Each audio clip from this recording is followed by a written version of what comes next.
of hope and joy. Join us hand in hand, all across this ancient land.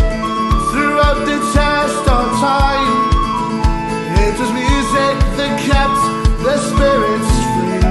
Those songs of yours and mine. For those who are in love, there's a song that's warm and tender. For those who are oppressed, in song you can't protest. So liberate your mind and give your soul expression. Open up your heart and I'll sing for you the song. Let the people sing the stories and the songs and music of their native land. The lullabies and battle cries, the songs of hope and joy.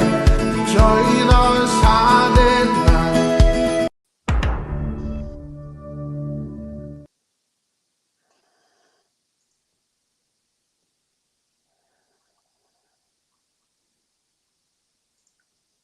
Yes, and we're back with a Celtic Unrestricted View. It's Friday night. How are we, lads?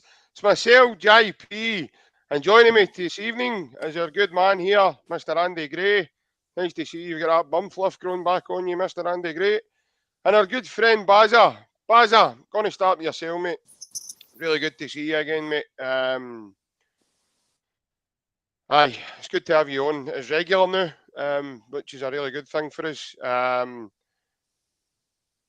Where can I start, mate? What a day it's been. I think we're all buzzing and we're all getting kind of ready to go in terms of chatting about what's happened today. And obviously, the man's here now. He's been unveiled. And we say, welcome home, boys, because it's not just Brendan that's entered into paradise.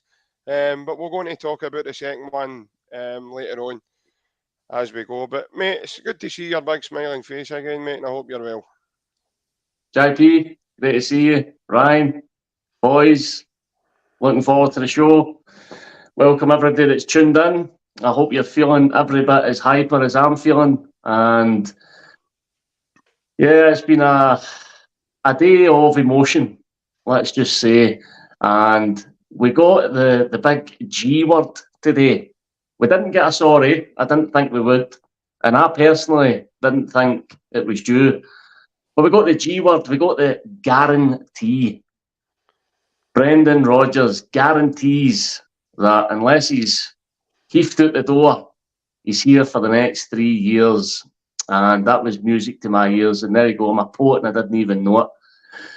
Just, yeah, it's been a remarkable day.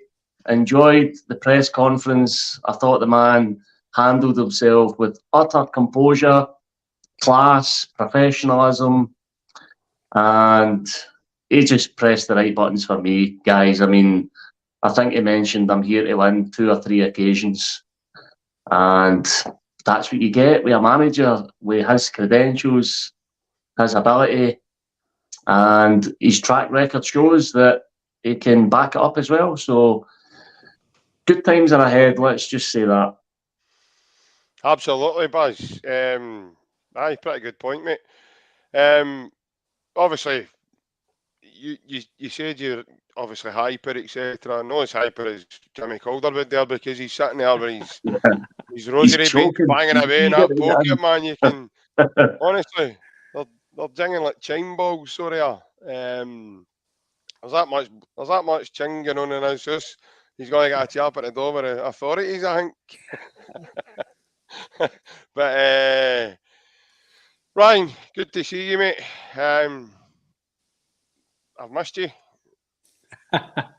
And can't keep a straight face. I know, he's turning himself on, isn't he? Yeah, exactly. A wee comment, obviously. I don't know if Francis joined us all night, but Francis Lester, he says, the Mankini man is home. Hi, Ryan. I don't think I've got the body for Mankini, Francis, but I try my best, mate. Aye. Take it from me, Francis. He's definitely no. I can back that up, by the way. But right, boys, keep that stuff to yourself. Come on. I know we're still pretty early. I need to start remembering. Tell you later. Ryan, as Baz says, mate, we've all been buzzing today, mate. The group chats have been going wild. I actually thought I was phoning into Alistair Johnson's shoes today, mate. I actually thought at some point my phone was going to break today. Really did, with the amount of pings. My phone's been pinged that many times. People thought Hatate was world class again, but there you go. But no, mate, as I said, it's really good to see you again, mate. And aye, should be interesting tonight, mate. Aye, good to see you too, lads. Like you says, we're all. I thought Barry was going to say another H word because that's what I'm feeling. I'm absolutely beep beep. I'm really. I am horny. It's a fantastic day for the club. Like you were chatting before, we come on, Baz. Big Jason's watching anyway, and maybe get you. Can I join in with him tonight, mate? No, he's getting himself geared up for a live event. That's what he's looking for. But no, I totally agree with you, lads. And me and you were us three there before we come on live, lads, about him coming, Baz, like he says, at his box office. He's a top manager. He's a top coach. Take away whatever you feel about him leaving and whatever else. He's here now, and just be able to get on back him, because I think if you back him, we'll get success. I know we've spoken at length about him. We'll probably speak at length a wee bit in the night as well. But the day was, I can echo what Baz says here, JP, about the guarantee. And again, I don't think he'd be say. I think he's a very intelligent man. I don't think he'd be say that if he knew he wasn't planned to be here for 3 years, unless it did get, like he says, a tin tack. So I think it's all positive in the garden. All rosy, mate. I'm buzzing, mate. I think he's absolutely brilliant. I know maybe in the past we've all said maybe a few words about him, but take away that, mate. You need to look at him as a manager. He's like Baz says, that word box office. You've just got to see the day. There's a lot of fans turning up, etc. Even with Ange, there was nothing like that. Michael Beals came, even Gerrard. There's very, very Gerrard the odd fan. Not a Parkhead of no. No, but second time around, fans again, and I believe that if that was maybe like a Saturday or something, there's been a lot more fans there. Obviously people at work, etc. But I'm looking forward to the show again, because there's a lot we obviously go through and speak about the pod. But again, JP's, I'm echoing what Baz says and what you've says. I think you don't want to jump the gun too much, but you can't see as no having some sort of success syndrome, be that if it's a league win, double, treble, whatever it is. You just can't see success in them developing players. And I think we'll obviously chat more stuff about him, because there's bits we want to talk about him. But overall, JP, happy to be here, happy to chat about him and chat about the news, lads. And overall, mate, we're all happy Celtic fans. Yeah, absolutely, mate, definitely. Just before we go any further, folks, you'll probably see on the running bar I've put up for you just now, just to make you all aware that this podcast is now sponsored by AB Entertainment. AB Entertainment it stands for Alec Beveridge. Alec's the founder and the owner of AB Entertainment, who are a DJing business.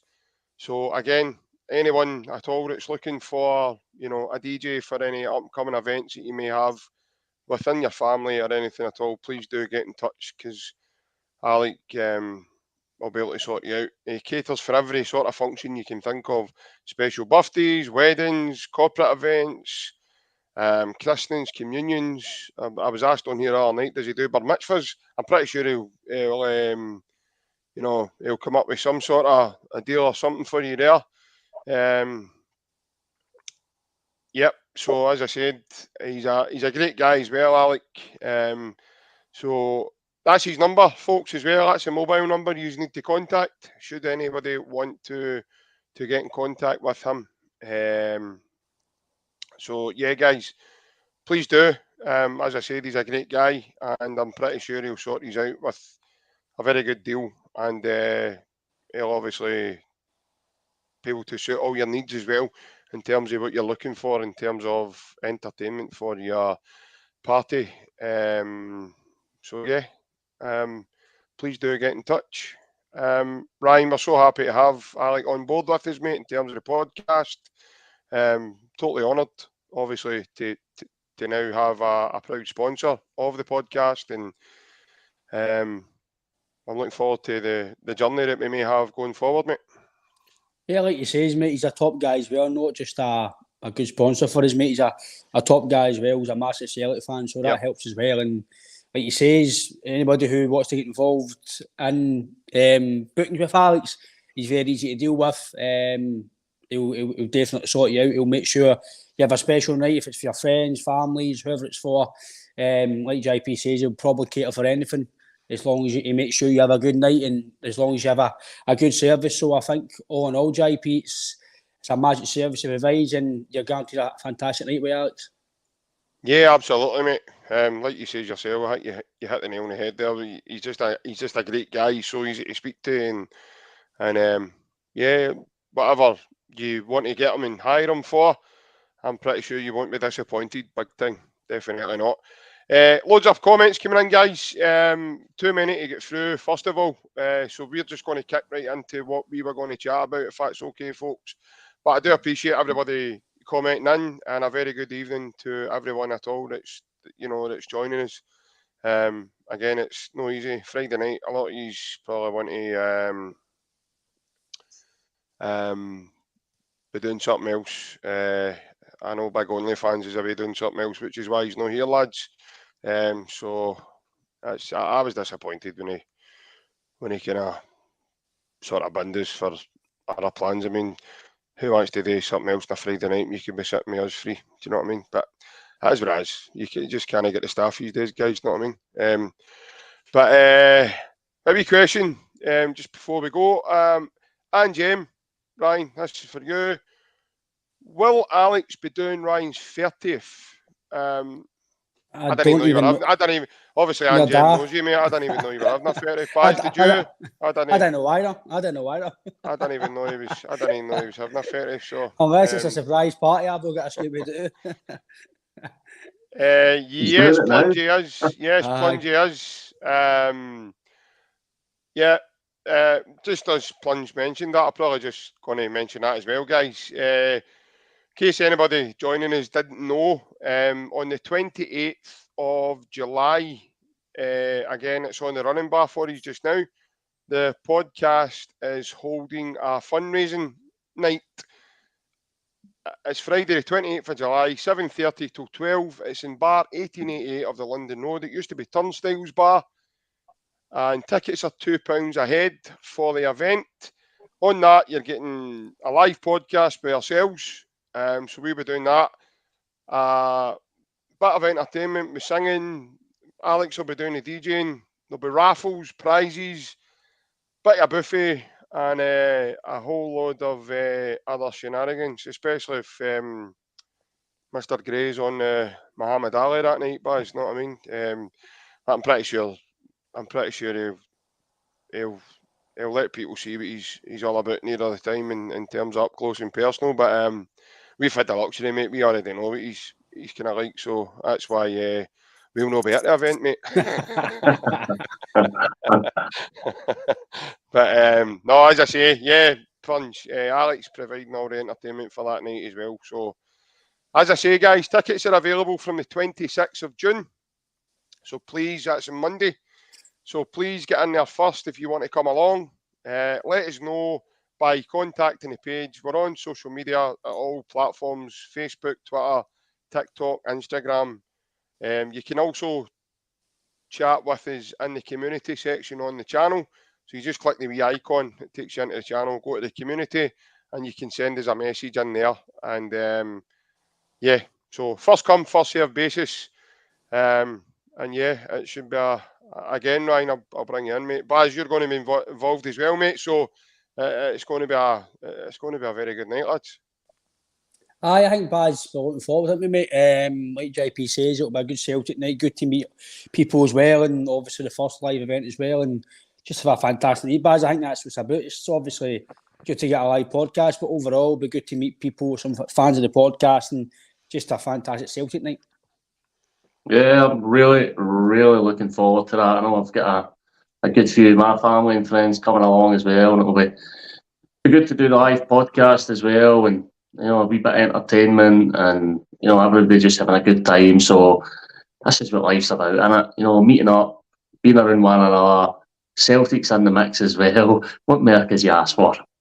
It's the week before the season as well, lads. So the season kicks off. The curtain raiser's the weekend after it. So yeah, I'd imagine we're all going to be chopping it a bit as well near that time. But right, lads. So obviously Brendan's presser was today, and for everybody watching us, you probably have managed to see it as well. I'll come to you, boys. What was your initial thoughts, mate, in terms of the pressure, the pressure? I was going to say the pressure as well, because obviously he mentions that in terms of there's a wee bit of a joke with the media, doesn't he? So, but in terms of the pressure itself, what was your overall thoughts, mate? Well, my initial thoughts was how pristine the man looked. There wasn't a hair out of place. I know that there was some images leaked recently with him at the barbers.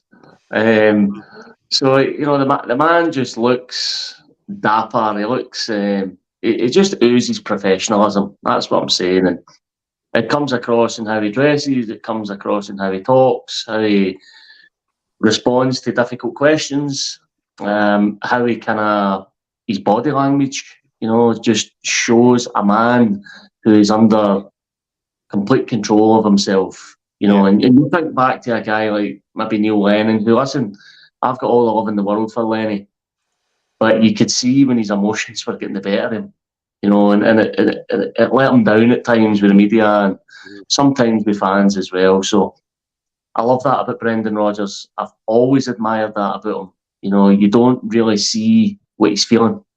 He's able to keep it in check, and I thought he just completely controlled the room. Now, you've got to bear in mind, you know, we're all aware of the circumstances that Brendan left, and everybody knew that there was going to be loaded questions through at him, and he's there effectively on his own, having to respond to these questions. And I thought he just kept his cool. I thought that his answers were you know, really, really well put together. They didn't seem as though he had sat and methodically thought about them either. They weren't calculated answers. They were genuine. And he used the word regret. He used the word regret in regards to how it made a lot of people feel. And the perception I was forming through the media conference that he'd done, and then the fan media afterwards, I was getting the impression that this was a guy who was coming back to a club and a country that he was happy in and that he wanted to be in. And for me, I guess maybe it's the way I want to see it, maybe, but the way I look upon Brendan Rodgers' return is that this is a Celtic man who loves the club, who always wanted to see the club progress, who's now coming back because he's now feeling like he's going to be given the resources and the structure that was required back in 2019 when he did leave. And he's now feeling like he's coming back to the club, and the ambitions that he had then, he's now going to be able to fulfil. And we've got him for 3 years because he guaranteed that he's going to be here for 3 years. So what can Brendan Rodgers do with an already successful squad, with a team in the background who it seems like is well organised? And he mentioned recruitment as well. He mentioned the job that Law in particular, and how they sort of presented it to him, the structure at Celtic, and he actually did mention as well that what he's seen in the presentation that was delivered to him is what he had spoken to the club about back when he was here originally. So I think we're a match made in heaven once again, and Ryan mentioned that all I can really see is more success for the club, because I think, you know, Ryan again mentioned this is a box office appointment. This is a massive statement from Celtic to go and appoint Brendan Rodgers. And I'll say this as well. His plan was to take a year out of football. He's come back and changed that because it's Celtic. Yeah, I probably couldn't agree with you more, mate, in terms of that. Ryan, I think Baz makes a couple of really belters of points here in terms of, you know, the first of all, the way he conducted himself, how he was so calm and everything seemed very calculated with him, and then the things that he did mention. Now, the one thing I do hope for is never to see Baz doing it Parkhead like John Brown was at the doors at Ibrox, giving it. Ryan? You guaranteed us.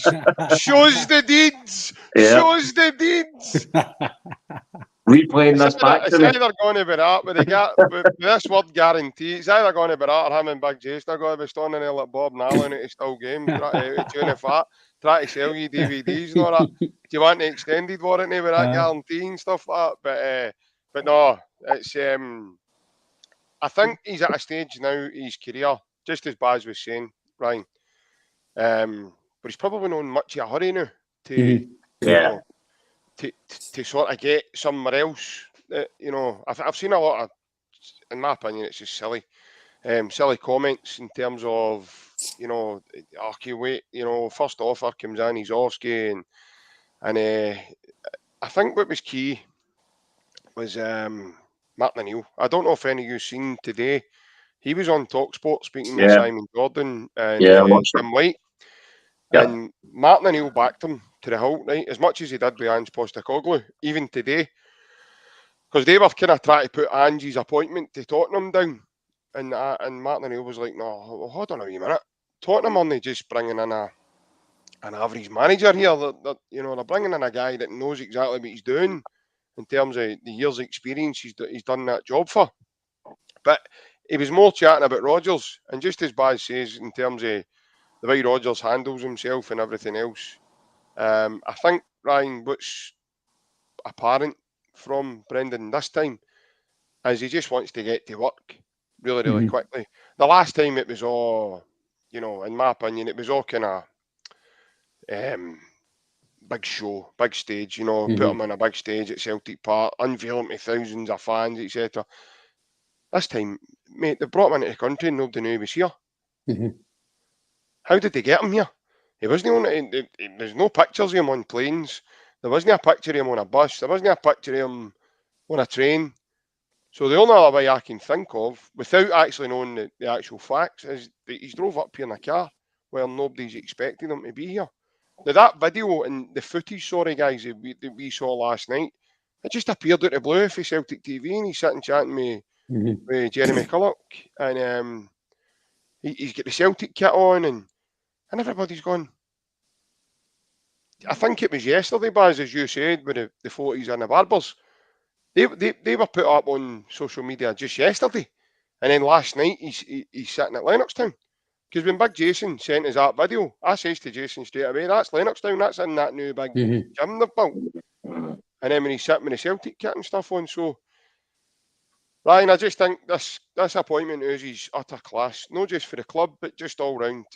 Because, as I agree with Baz, I think we've signed an elite manager. People are saying, you know, he's probably a better manager than Ange. The two of them are very unique in their own way. The two of them, in their time, brought a lot of success to Celtic. And but Brendan's. I think Brendan's one of the. He was voted one of the best managers in the UK just about a year and a half ago, when he was finishing fifth with Leicester and winning the FA Cup. So, as Baz says, mate, I think this is a big, massive statement, mate. I think it is, JP. Because, like I said, we've all got friends for our side, and you see it on Twitter and stuff. And let's be fair, the real football fans know the so-called kid-on fanatics that go to games and just kid-on the fans. The actual guys that know football and have played the game and know football, they'll admit that when Ange Postecoglou left, what? Just the ones that go to games and kid on the fans. No, it's true. They'll go to games and then that's it. They don't know like tactics behind it. They don't know anything stuff. They just sit and watch a ball getting booted a bit apart. And then referee this and that, but they don't actually. Just reminds me of Stevie Oh, how do you pick your winners? How's the pretty patterns on a jersey? Aye. The colours of the jockey's silks. No, but in my opinion, I agree with Baz says it, and you're saying there, it's box office. I think for me, the fact that they've done it quite secretly as well, I think they were wanting to make it no too big appointment, just get him up there, get him out, and like Baz says, go to work. The thing for me as well, it was interesting, is what he says in his press conference. Baz, I think we spoke about it beforehand, and when I finished, I want to get your reply, but this, Baz, I know me and JP spoke about it.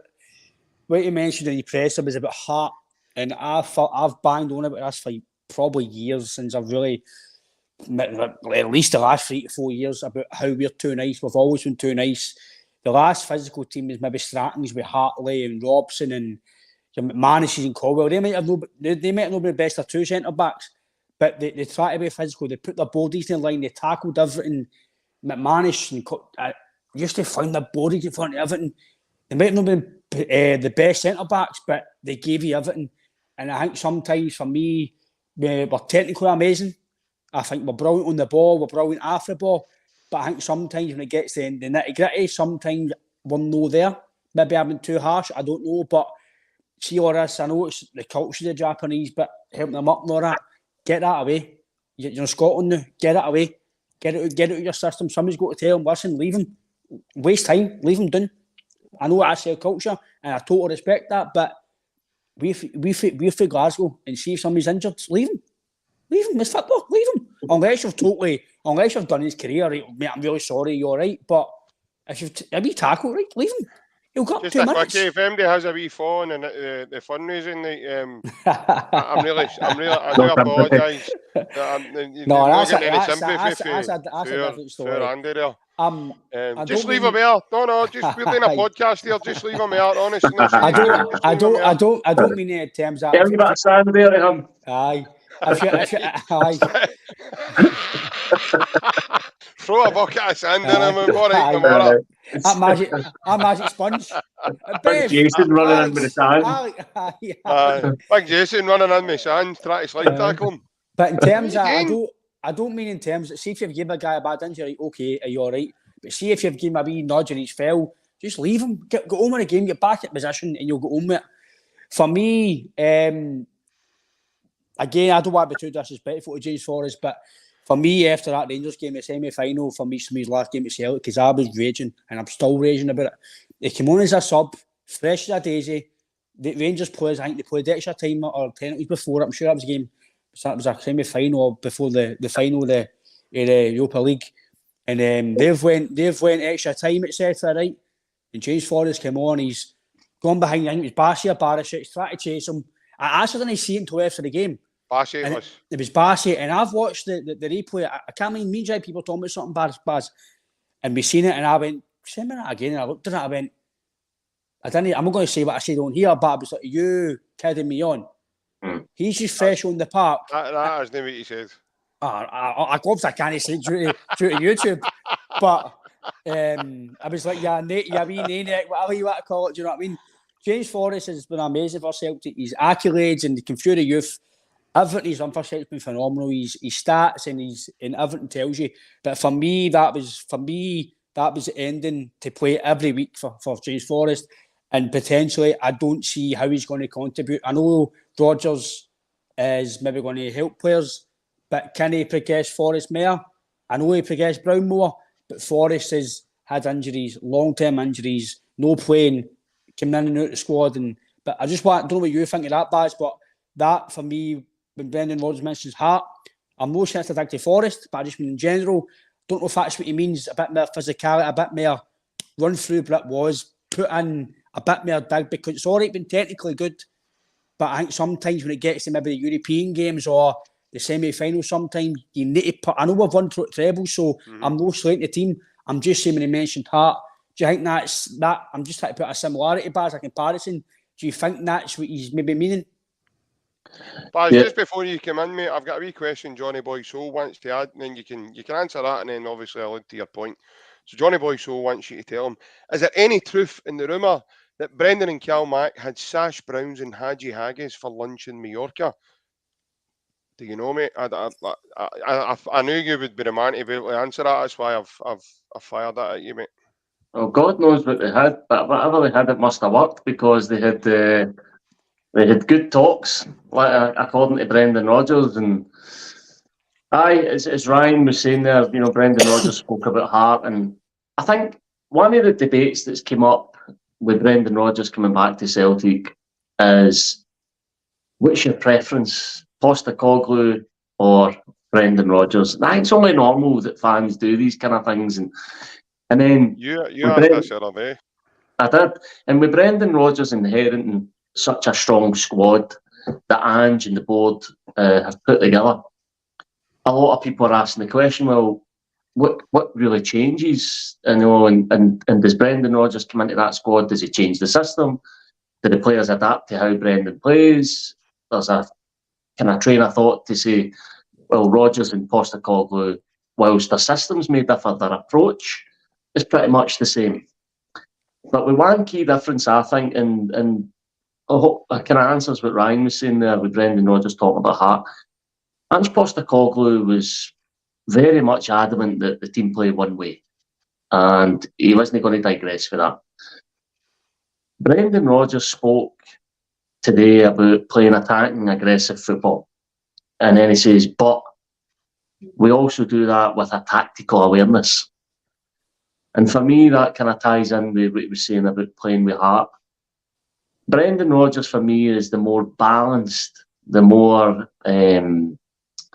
it just has more to his managerial approach, in my opinion. I think that he's got the capacity to change systems. He's got the capacity to change how they actually press, whether they press high up the pitch or they sit in a low block. Brendan Rodgers is very adaptable to all of that. And we are actually getting Brendan Rodgers back now at a time where he's honed his craft further. He's a better manager because he's been in the Premier League with a team who shouldn't really be competing for top four when they did. So two years in a row, they competed for top four and they narrowly missed it and they ended up finishing fifth. They beat Chelsea in an FA Cup final. So, but Brendan Rodgers has done that, coming up against the top five, the top six, home and away. That's a dozen games per season where he's having to apply different ways and he spoke about this as well, different ways and different methods to overcome these teams. Now, that must be a massive, massive experience for him to bring to Celtic to get into the Champions League, because he's now had another 4 years experience of being the underdogs against big teams and competing against them and finding ways to overcome. And he's bringing that to us now. And I reckon that was one of the massive incentives for him to come back, was that having spent that time down in England with Leicester and coming up against all the so-called big teams, I think he fancies it. I think he fancies taking Celtic into the Champions League. I think he himself recognises that he's better equipped as a manager to take us into those games. And it's going to be down to that. Now, domestically, he spoke about dominating. So it's not as if he's taking his eye off the ball. He spoke about that. In Scotland, we need to dominate. But I just see Brendan Rodgers taking Celtic into those Champions League games with a confidence and assurance that he'll have a plan A, B and C for each individual game. And going back to the Callum McGregor conversations, I watched a Celtic TV interview Callum McGregor done, and he highlighted just how meticulous Brendan Rodgers is with everything. Everything's very detailed. The players are really well drilled on the game plan. And I'm excited about that. I'm pleased to see that for Europe, I'm pleased to see that we're going to have a manager who's willing to take it on a game-by-game basis. I think you need to do that when you come up against the best in Europe. I think you need to treat it as a game-by-game And I'm no knocking Ange Postecoglou's methods. It's all right me saying that now that he's left the club, but I just feel more confident going into Europe with Brendan Rodgers because of that capacity to adapt. And I reckon that's one of the main reasons he's come back to the club.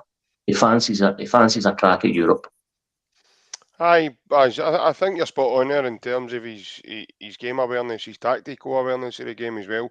You've alluded to the fact that, you know, he's probably going to be a better manager for having better experience, a bit more experience at the top level, and probably what's named as the best league in the world. Ryan, I think in terms of that being spot on what Baz was saying, mate, I think we saw already in his first spell the snippets of what Baz is meaning in terms of Brendan's tactical awareness, because you look at the Man City game. The Man City were flying before we played Man City in the Champions League the last time. Now, bearing in mind, we'd obviously had to overcome a Champions League qualifying campaign as well, that we played 3 different fixtures in. So we played Lincoln Red Imps, we played Astana, and then we had to beat Beersheva in order to progress to the Champions League groups that year. And when the draw was made and we were drawing with Man City, Mönchengladbach, and who was the other team? Was it Rosenborg? No, it wasn't Rosenborg, mate. Anderlecht. Anderlecht, so it was, aye. It was Anderlecht. Everybody's looking at that, and right away, we were all fearful with the Man City fixture because of the way Man City had started that season. Now, Guardiola was probably near enough the beginning what he's built now at Man City as well, right? It took him a few years to build what he's got there, and he's probably had to change the personnel 2 or 3 times in order to be able to get there today what he's done. But with Baz is spot on. When I say he's spot on, Ryan, is because of what he's chatting about there in terms of Brendan being tactically aware and being able to adapt in the moment, and especially at certain games. The Ange played the one way, he played the same way. It doesn't matter how we trained like we were playing Hibs to play against Real Madrid. Right, that's the way the team trained under Big Ange, and it worked. And what a treat as well, because it was really good on the eye. It was good football. It was aggressive, but the naivety was still there in terms of his European. And again, I'm not wanting to run a big man down because he was highly successful. We loved him. We really did. We were all deflated. Even we had just won a treble, and our treble there was just consumed with Ange Postecoglou leaving the club. Right, so. It kind of dampened it a wee bit, in my opinion, in terms of winning your world record treble, because of how the day or two after it materialised, and then everybody's head was consumed for that Saturday night even. You know, listening to the manager speak, and we all knew. I mean, we were all chatting our fists, and like we were all saying that he's off-ski. Definitely, you can tell he's off-ski. You know how things like that materialise, and things like that happen behind the scenes, and they go on for weeks and months prior to it. But in terms of Brendan being proactive in games, he's definitely not a reactive type manager in games. He's more proactive in the way he does it. The one example is I can use the Man City ties, the 2 of them, where we drew 3 each from them at Celtic Park. We went down to the Etihad and drew 1 each. Now I'm raging at this point, lads, because their game, I walked away from Celtic Park that night thinking to myself, we should have won that there. We had the chances to kill that game off there. We were actually a better team than them the night. You know, there was spells of that game where we outplayed them. They had the ball and they controlled a lot of the ball, but overall, the physicality in terms of Bruni in the middle and Big Tom Rogic with his height and strength, and then you had Big Dembele as well, who was able to, hold off like say John Stones when he came on, and again, Stones was a bit younger then, a bit more naive to what he is now. He's now adapted his game. He's now playing as a number 6 rather than the number 4 or 5. So I really do think that Brendan's adaptable, mate, in terms of his tactical approach. He done it at Ibrox, and this is probably the best example I can use. When Big Simunovic gets sent off, we changed that day, and he brought Edward on. Now, I don't know what other manager has cojones the size of that to go away to that kind of stadium your back's to the wall really, because twice in the game you have to come from behind, right? You then put on a striker when other managers was tried to have showed things up at the back to make sure we didn't leak any more goals. Brendan's like, no, I'm going to go for it. And then what we done was we stuck an extra man through the midfield to give more an impetus in terms of getting the ball. So I think Baz is spot on there, mate. I think they're not only bringing in a manager who's been there before, he's done it, he's bought t-shirts, he's been successful, but you're bringing in a proactive manager who's very, very tactically aware, mate. I like Baz says, there could be a question among supporters that you're maybe getting a better manager. Again, I've did say to Baz, the only thing people here's a thing like the fans are saying about Rodgers. No damn well Europe, etc. Right? Drew twice with Man City, beat Anderlecht. I think the home result was a draw, wasn't it? If memory says me right. Or we beat Anderlecht twice. No, just we one. beat them. They beat us 1-0 at Parkhead. Right, we beat them 3-0 over there. Right, and we drew away later, but Gladbach we beat at home, didn't we? Mm-hmm. They beat us 2-0 at Parkhead. Right, so what's that? With my maths here, 3, 5, 6 points. We got. Is that right? Yeah. Right, so right away, better Danji's point total by 5 points, and that was our first group stage in a long time. So people can mention about Ange. I know Ange had Real Madrid, right? But we had, like you says, Gladbach at the time were sitting second or third or something in that league. They were doing very well, and I'm not going to lie, by the way, they absolutely gave us a tanking at Parkhead. They were very, very, very good. The football they played was very good, and I just got to admit, sometimes we, like, even JP, I was expecting us to maybe go and get something at home against Leipzig, away from home at Shakhtar. Not really expecting much away at home in Madrid. We should have won the 2 Shakhtar games, definitely, but you've taken consideration, sometimes you just need to take your hat after these teams and say, look, they're better than us, and we just need to try our best, and we just move on. For the big teams, we try and pick up the lesser teams, and I agree with you, Baz, in terms of the tactical side. I spoke to JP about this today. I was at the Leverkusen game in Europa League, and how we lost that game still to this day. I blame it on Ange. I blame it on Ange because I think I can't remember the exact time he made the subs. I don't know if B-Tom was injured, right? But B-Tom was brilliant in that game, and they took off B-Tom, THIAGO, and Jota, I'm sure.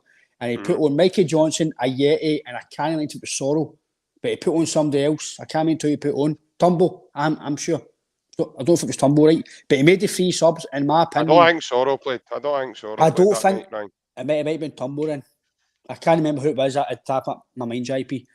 But it was. I know it was Ayeti and Johnson he put on, because Ayeti and Johnson could have scored and he messed it up, right?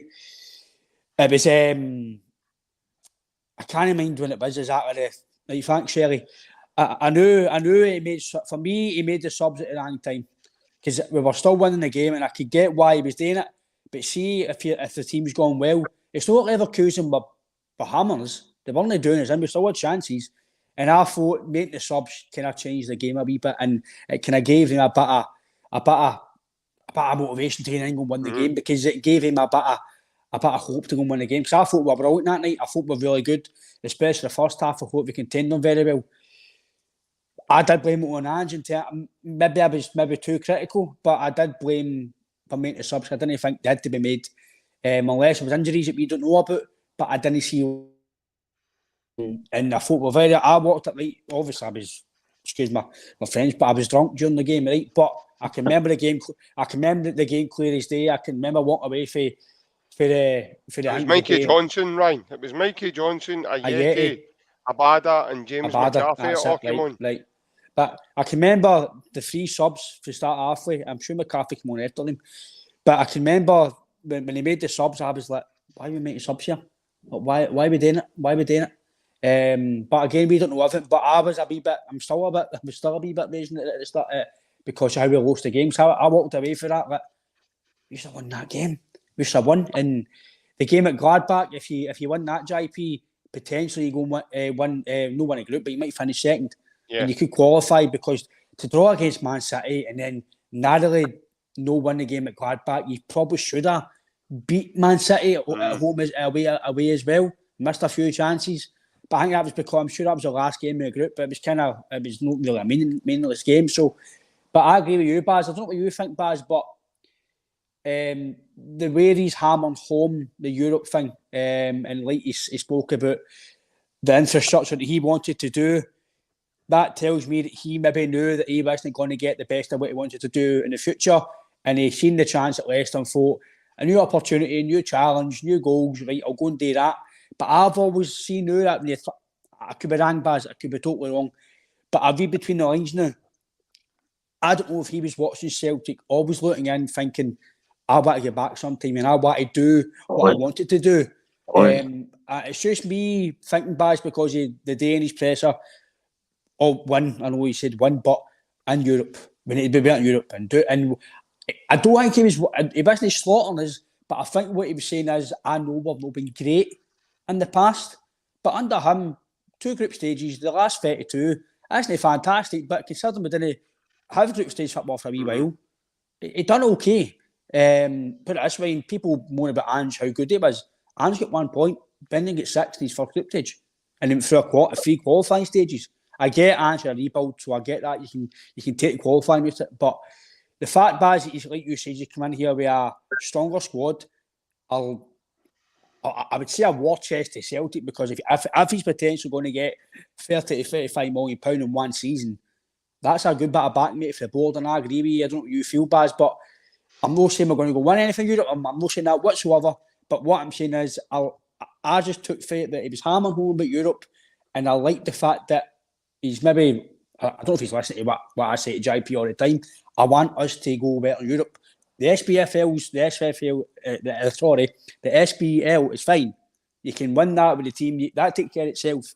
But I think Europe, Baz, is where Mr. Nicholson and Mr. Lowell keep saying now, we want to be a first-class Champions League club. And I think Brendan, with the way we are, Baz, I think that's maybe the best position in a long time, maybe since, obviously, Gordon Strachan done it. But I would say we'll maybe get a better squad technically than Gordon Strachan did. There's a very good comment coming in, Baz. I've just put this to you, mate. You talked about Champions League and Brendan for the last time, but Barry Boy on the YouTube, he's commented, back then there was only 3 subs. Now he's got 5. So that could be a big helping hand to him as well, mate. I think Barry Boy makes an excellent point, because when you've got somebody who is very tactically aware, who is very adaptable, you're just basically giving them more tools in the toolkit by letting them make 5 substitutions. That could make the difference. Yep. That can make the difference. You get into the last 10 minutes of a game, and let's say you're maybe 2-1 ahead, and you've used 3 of your subs to get to that position, to get to the 2-1 ahead. Brendan Rodgers is the type of guy that would consider at that point securing the 2-1 lead. I don't think Ange Postecoglou ever had that train of thought. It just wasn't in his makeup to think that way, but I certainly could see Brendan Rodgers. So I think he's made an excellent point there, having 5 substitutions available to him. It also, I think, allows for more harmony in your squad, because people are getting more game time, so it's an advantage in that respect as well. But going back to what Ryan was saying, I watched the fan media as well after the actual press conference, and somebody had asked them something along the lines. Yeah, I'm paraphrasing here the question, but it was something along the lines of, what do you make of the current squad, and is there anybody in particular that you've sort of caught the eye? And Brendan Rodgers' answer back was excellent. He says, I've watched every game. That's what he said, I've watched every game. Wherever I've been in the world, I've watched Celtic. So he knows the squad. He knows them inside out, because like all of us, he's watching the games. So I think he knows himself. In fact, he said as much, this is the first time ever really he's come into a club that's really in a strong position, on and off the park. And I think he mentioned as well, and he actually at some length spoke about how happy and pleased he was to retain John Kennedy, and how that was a big thing when he was talking to the powers that be about the plan ahead, that he was adamant that he wanted John Kennedy to stay there. And I think he mentioned You know, how well the club are run in that regard, with Harry Kewell being there and Stevie Woods and Strachan as well. Albeit he's never worked with Strachan and Harry Kewell, he's obviously able to see the work that they've been doing as well. And he had a long conversation, he said, with John Kennedy about the squad. So you asked earlier on in the show, JP, what was your kind of thoughts with the presser? And I think that came across to me, that there was an excitement in Brendan Rodgers. Mm-hmm. There was an anticipation, there was an excitement. And listen, it came out in his first kind of address days all, didn't it? When he said, let's get to work. You know, and Ryan was saying it, that it's kind of been quite low key with him coming here. Yeah. And it seems that way, doesn't it? It seems like the guy's back to do a job. He's back to. He's got an agenda. He's got a plan. I think Brendan Rodgers is that way inclined. I mean, I've watched a lot of his other interviews and podcasts and different material that I could get my hands on in the build up to his press conference. Try to get my Brendan Rodgers fix. And one of the things he spoke about... I was looking at that the other day when you said that. I couldn't avoid it. But one of the things that just came picture him across sitting quite there going through regular... a discography of Brendan. He spoke about his ambition, and he spoke about, you know, once things get to a certain level, if there is no space or the opportunity for it to grow, he sort of, you know, he needs to have that challenge. He needs to have that marker, right? Where are we going next? And I think that's the only assurance he needed to come back to Celtic. I think, like Ryan said, I think any interviews, even as soon as they'd left Celtic, when the questions were getting asked to him, different media and different platforms, he was getting asked a question about Celtic. He always maintained he's a Celtic fan, that's his club, that's what he was brought up supporting. And on more than one occasion, he had mentioned that he would come back to the club, and that's something that he would love to do.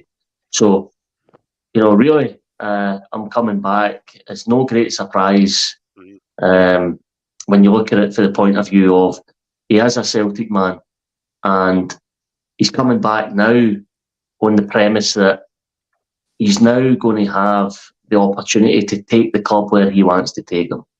And as Ryan said, I'm absolutely convinced that this 3-year plan, this 3-year contract, it's about, let's make some inroads in Europe. Let's see if we can really push. And I think he feels that he's got the right structure behind him to do that now. And again, we spoke about recruitment. I think Brendan Rodgers himself, he had mentioned at his press conference as well, his admiration for how the work behind the scenes is getting done in regards to recruitment. It mentioned Celtic, you know, the market that we should be targeting. And he mentioned that the club, when he was there previously, this was the way he done it. He went, they were operating here and they were operating here. He says, and now they've got their market, it's locked in, and the club know the kind of player that they should be targeting. So I think you've just got a high-class manager, somebody who is even better than what he was, but he's now coming back, and all the other boxes have been ticked for him now. And you've got to think, for somebody to do their job to the best of their ability, they have to have the resources and the people and the things around about them for them to perform at their highest. Yep. And listen, I think that's what we're going to see here. I'm going to go on a limb here. You ready? These next 3 years will be Brendan's most successful years as a manager in all his time in football. I don't think you've said anything that we like I've said to JP, Baz, we can only speak on the present and what we've seen. This is how, like, see in 6 months' time, which is not going to happen, might just say we're sitting 10th and we're out of the cup, then people can go back and go, but see right now at the time, We can't tell you what's going to happen in 6 months' time. Right now, we can only tell you what we feel as fans and what you said, Baz. Of course, I think we're going to win the league again because of what we've just done. You've got Raskin coming out and saying that, oh, this and that. No, the clear message is what you've just said there, Baz. We have won. People forget about all this, by the way, because of RODGERS and Rangers signings and all the signings in Scotland that happened. Celtic set the marker for this season coming by winning a treble. They've set the marker now, JP, for appointing Brendan Rodgers. That's a marker. So no matter what any other team does in this country, because unless Rangers pull somebody like just say an Aaron Ramsey type signing right at the time, if Aaron Ramsey was injured, by the way, let's don't kid ourselves here. If Aaron Ramsey didn't have injuries, he was a world-class player, right? See if he came at his peak, you'd be like, oh, good signing, by the way. Oh, right, fair play, you brought him in. Well done. But they're not going to get any big name that will match the appointment of Brendan Rodgers. And here's the thing about it, you, JP, could we potentially see another £9 million, £10 million Edwards signing? I wouldn't be surprised, Ryan. It's something that we've saw under the manager already. So again, I wouldn't be surprised. But I think obviously we can all agree basically that, you know, we've definitely signed a world-class manager and a top-class appointment, which is only going to bode well for Celtic moving forward. And I think, as Baz says, Ryan, I wasn't aware of this to mention that himself. It's the first time he's actually came to a club and inherited a club who are actually in a really good place. They're not needing anything to do with a rebuild or, you know, so it's a wee bit uncharted in terms of waters for him as well, because he, under the circumstances, he's coming into the club. But again, mate, it's, in my opinion, I think it's going to be a seamless transition, guys. I really do. I think it's going to be easy. Once the players meet Brendan, the man who's his class so right away that, you know, I'd imagine Callum McGregor will be in the group chat telling them all about him and giving them the lowdown pretty well. So they'll all have an indication. And if they're all good football men, which they probably are, most of them, they'll already know who Brendan Rodgers is in the football world. I thought he was excellent when Jerry McCullough had asked him about the Japanese lads, and he says, will you be learning Japanese or Korean anytime soon? He says, no, but he says, but the good thing about football is it's the football language is worldwide. Mm-hmm. So it's the same no matter where you go around the globe. It's that he said, so I don't think they'll need too much for me to get the point and get what I'm trying to say to them. And I think that's the continuity there, lads. I'm sure you'll agree. Comes, in my opinion, by keeping John Kennedy, Gavin Strachan, and Harry Kewell, because they were all there last season with the team that won the treble. So I think that's going to be massive. But obviously, we'd love to sit here and chat about Brendan all night long, and obviously, but for the needs of the podcast, guys, we will have to move on. There is a couple of bits of footage of Brendan, and a wee bit about Michael Nicholson. I do want to show our viewers, because I think these are quite important. But as you were talking about his facial expressions in terms of the excitement, here's a wee quick bit of footage, mate. I think you can potentially see how this must have felt in terms of his approach back into paradise.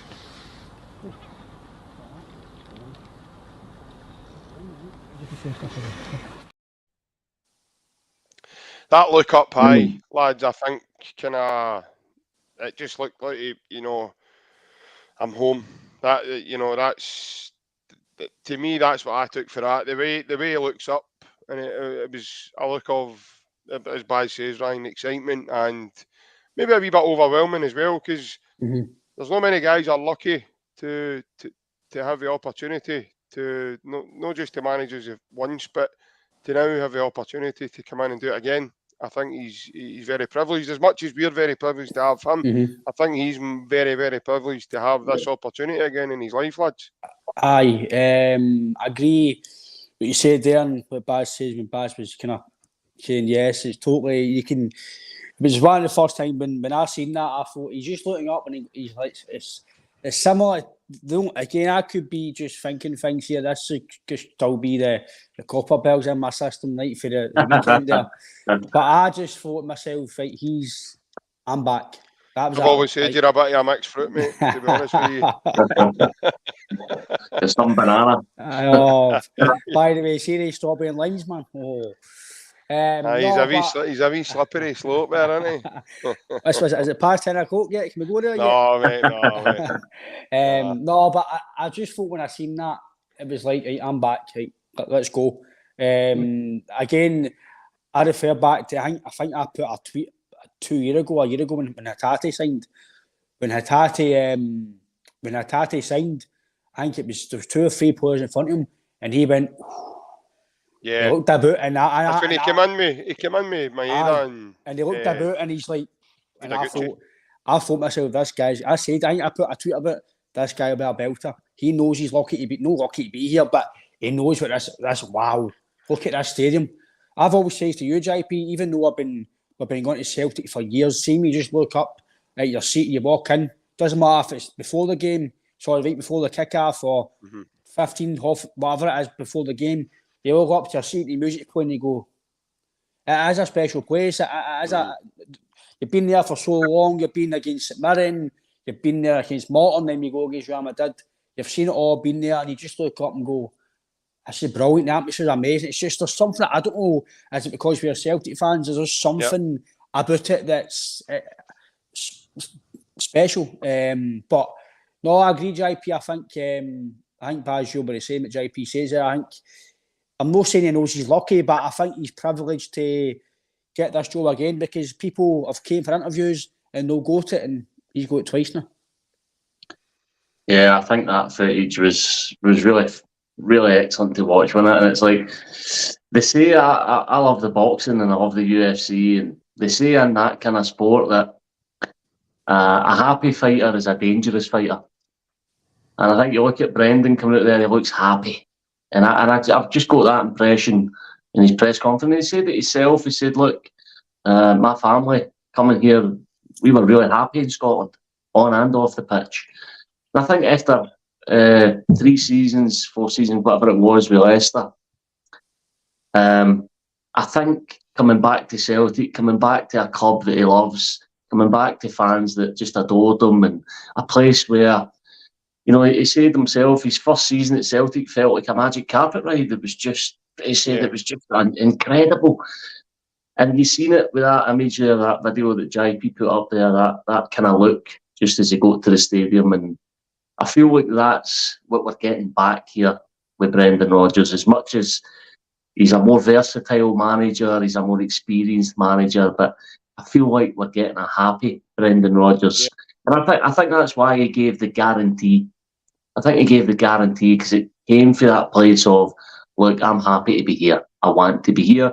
And JP made a great point earlier, actually, that I don't think the urge for Brendan Rodgers to move to the Premier League or elsewhere is on, because I think he probably had something to prove going back into the Premier League. I think the way he left Liverpool and the success he had here, you know, it can be kind of looked down upon for the English. So I think there was that wee element. And I mean, you know, he was a lot younger then as well. You're going back, 7 years when he first came to Celtic. You know, the real hunger and desire to prove himself, I think, was there. And I think that's been one of the reasons why he went to Leinster as well. You just, you know what it's like in life when you've got something to prove. It won't rest. I don't think he has that anymore. He's proved himself down in England. I watched that TalkSport this morning. JP was saying about the Martin O'Neill was on it.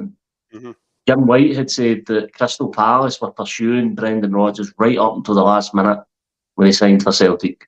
And Crystal Palace are in the English Premier League. That wouldn't have been the only offer Brendan Rodgers would have got. Brendan Rodgers would have walked back into an English Premier League job. And I don't mean a team fighting relegation. Yeah. Brendan Rodgers would have went into a top 10 side. No problem. His CV stands up, his achievements. All he would have had to have done was sat and waited. And also, you kind of marry that up with the fact that his intention was to take a year out. This all is really pointing in the direction of somebody who's coming to a club that he wants to be at. His heart's in the job, and he's got big plans for where the club can go. And I think you can see it in his expression. And when he walked out there, it was like, okay, happy to be here. But at the same time, he is a workhorse, Brendan Rodgers. You know, just about every conversation he has with regards to football. He talks about hard work. And just finally on the players, I think that they must be looking at it and going, my goodness, what a few years we're in for. We've just had Ange Postecoglou, whose methods are relatively unique, you know, in terms of how he plays, inverted fullbacks and these kind of things. Now they're going for that to Brendan Rodgers. I mean, if you're a young aspiring player like O'Reilly, Hatate, Johnson, you must be looking at that and going, we've won a watch here.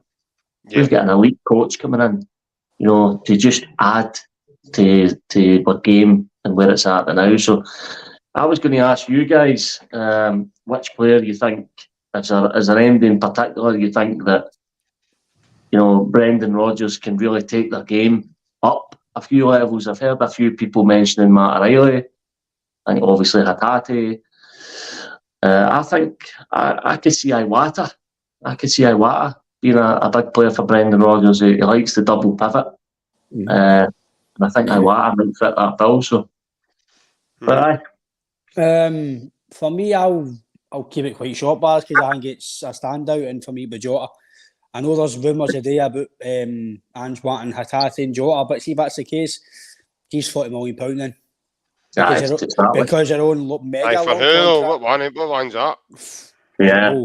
But none of this 9 million and 9 million or whatever. No, they're on long-term deals. So cough up. If Ange wants them, at least £20 million for the two of them each, £40 million. Thank you very much. None of this 10 million and add-on fees and percentages. No, money up front or money whenever it is. We want big fees now. None of this small fees like Giacomakis and Ivanovic, certain clauses or whatever. That's why they went for the money they did. Criminal how that happened. So, in my opinion, I think Jota could potentially, what I think he is, I think he's a superstar. I think he's phenomenal. I think he's got all the attributes, all the tools in his locker to go to a top team. Obviously, again, JP, I think he reminds, I'm not saying he reminds me as in the player himself as Ronaldo, but when Ronaldo started at Man United, he was dead raw, he was just being greedy, he was dribbling, wasn't defending. And I said to you about bad on Jota, they're no defending, they're leaving Ralston and Taylor too far away. And then what happens? Eventually, he's developing, now he's chasing back, he's defending, and he's taking guys on. And for me, JP, I think Jota under Rodgers would be tremendous. I think that's fair, mate. I think everybody's kind of trying to second guess what one's going to develop the most under, you know, Rodgers, and you know who's going to. I think unless you are unprepared to at least listen to him, I think the majority of the squad will develop under him. I'm quite intrigued to see what he does with Greg Taylor, because I want to see Greg Taylor back up what he done to start season there, just to annoy you. Because I know, honestly, it's been the best. It's been one of the best seasons. Get KT back. Season long loan. We don't need KT. We've got GT. We don't need KT. We've got GT. Different gravy, isn't he? He also is different gravy, mate. That's aye. But see, Kieran Tierney. But Kieran Tierney's a sirloin steak. Aye. That's a good gammon steak. He must. That's what I was going to say. Aye, like must be a gammon steak. It's lying at the back of the alley you see up Sauchiehall Street. Aye. The sirloin steak you see, it's been popped out at the end of the night because nobody wanted it. No, I'm really intrigued to see what he could maybe do with Greg Taylor, because I think again there's extra toolkits that he can give Greg Taylor. For such a small guy, and a lot of the players he comes up against are normally bigger than him. In terms of, you know, up against guys like Van Veen, Dodge, Bhoys, you know, Curtis Main, sitting on him for long blows, diagonals. And he's putting his body on, and he's, you know, he was just, for me, he was outstanding. And I was totally puzzled as to why he wasn't a contender for Player of the Year. I was totally baffled, because he was one of my top men of the year, definitely. I mean, I know guys like THIAGO and stuff. I mean, he scores a goal, so he's going to get all the proper accolades and stuff. But For me, Greg Taylor was absolutely outstanding. Again, he's Scottish, so that's another reason as to why I back him, because in my opinion, over the last couple of games for Scotland, he's been outstanding in terms of Andy Robertson. I thought he had a very, very poor season for Liverpool. And overall, when you play international football, in my opinion, should come because you're in form for your club, not just because of what you can do now and again or whatever. It should be the current team that's in form, the current players that are in form. And for me, Greg Taylor, I think, should have got more of a game for Scotland, especially when he utilises Kieran Tierney at left centre back. There's no reason. You just need to look at Greg Taylor's playmaking ability in terms of playing the inverted fullback role. It's going to be interesting to see if Brendan keeps that as well, because I think Brendan's the type of manager, he's adaptable. So I wouldn't say he's just going to scrub that all along, because the players are used to playing it. I think these players are so dynamic, guys, that you know that they are going to become adaptable to whatever Brendan Rodgers wants to do. I mean, Chris Commons has already been on record saying, you know, his training sessions and his information that he gives players is absolutely off the scale. So again, all the players will be looking forward to that, mate. I'd imagine they will. But guys, as I said earlier, we need to move on. We could chat about Brendan Rodgers for days till the cows come home, but unfortunately, guys, it's time to move on. And Brendan Rodgers, by the way, guys, I know you probably wouldn't believe it, but Brendan Rodgers wasn't the only signing for Celtic just this last couple of days.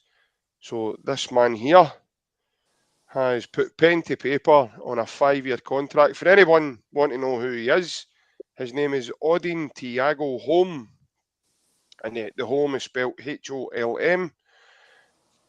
ODIN played for Vålerenga in Norway. He's Norwegian himself. He's a central midfielder. Going with what the digging I've done on him, I was asked earlier on by one of the commenters,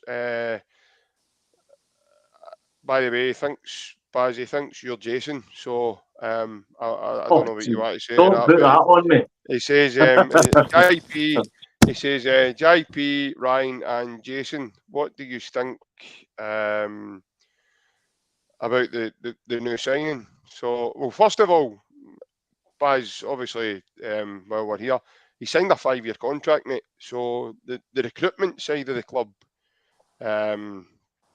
seems to have worked a treat up until now. Obviously, Brendan spoke to Jerry McCulloch about him, and he says that he has had a long chat with him, and you know, in terms of the boy's hungry and he wants to do really well. I get the impression, Baz, that he's not a development player, although he's only 20 years of age. I think he's coming in to make an impact probably right away in the squad. For anyone that's wanting to know a bit about him, he is a kind of hybrid type player. So he's comfortable with the ball in 2 feet.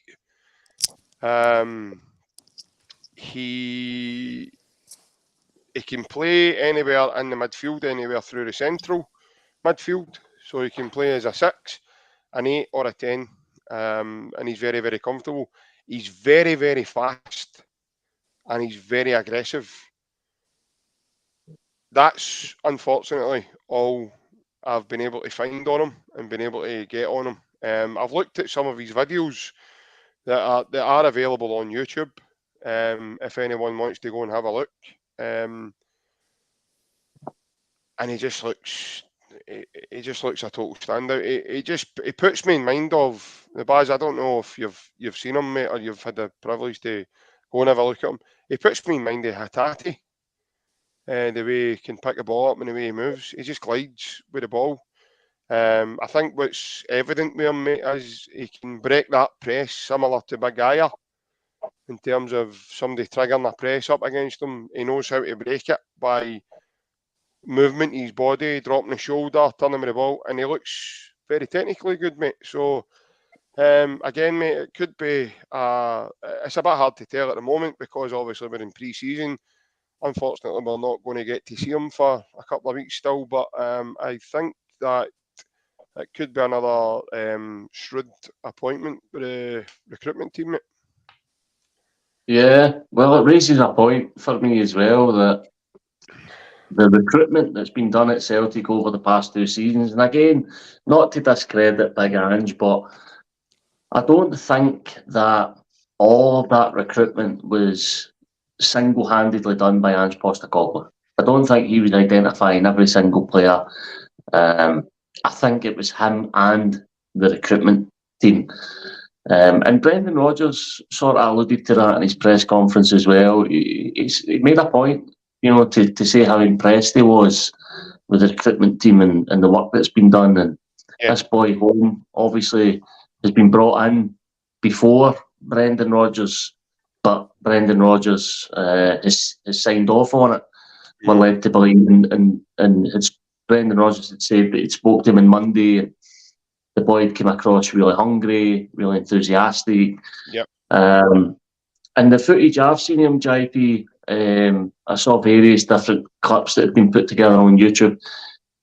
You can't really tell too much, but what I did notice about him was he seemed to keep things really simple. Mm-hmm. Good tackler, regained possession well, got into the right positions, and then moved it on fairly comfortably. Mm-hmm. And to me, he looks like a number 6. He looks like a guy that will sit kind of controlling midfield. That was the impressions I was getting anyway. And I hope he's not a development player. I hope that Celtic, every now and again, maybe do that with players. But I'm hoping now that the idea is to bring players in who can compete to play in the first team.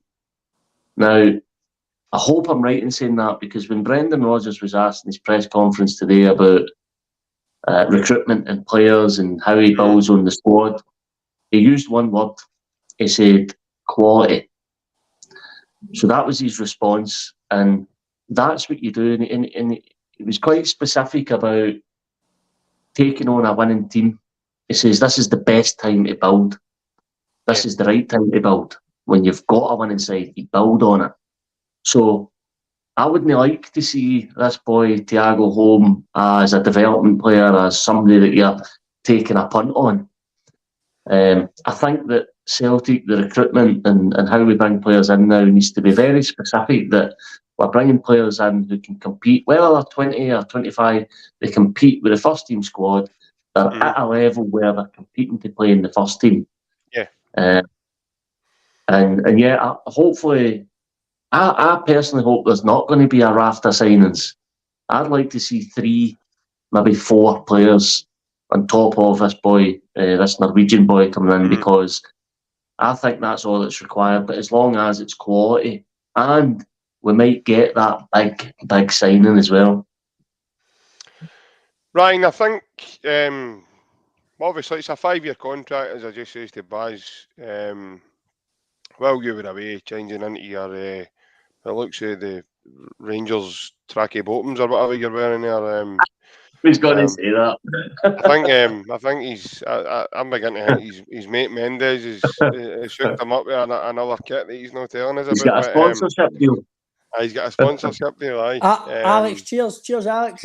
He's got to wear blue. By the way, I will say that now this will be my last appearance on the podcast if this is a new merchandise line that's coming out for us, by the way, because I certainly will not be wearing that colour.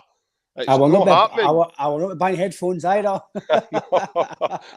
I certainly don't have to, because I've got these ones and they're mine. So, but no.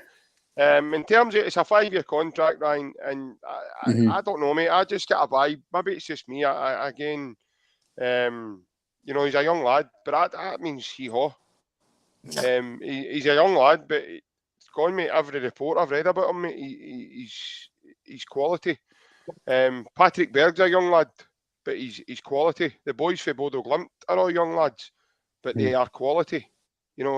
Sometimes when you're quality, the To me, it doesn't matter what age you are. If you've got that genuine quality. No, I've heard people say, for the next season's camp, we need experienced campaigners and we need this. No, we need quality. And quality comes in all different shapes and sizes and different age groups. See, because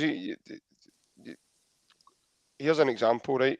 Celtic gone for 10 in a row, and they tried to bring in an experienced campaigner in Shane Duffy, and it backfired, right? That's how easy things like that can backfire on you. Yep. It does not matter what age you are. It does not matter where you have played before. Rob Douglas played in the Champions League. He's not good enough to play for Celtic.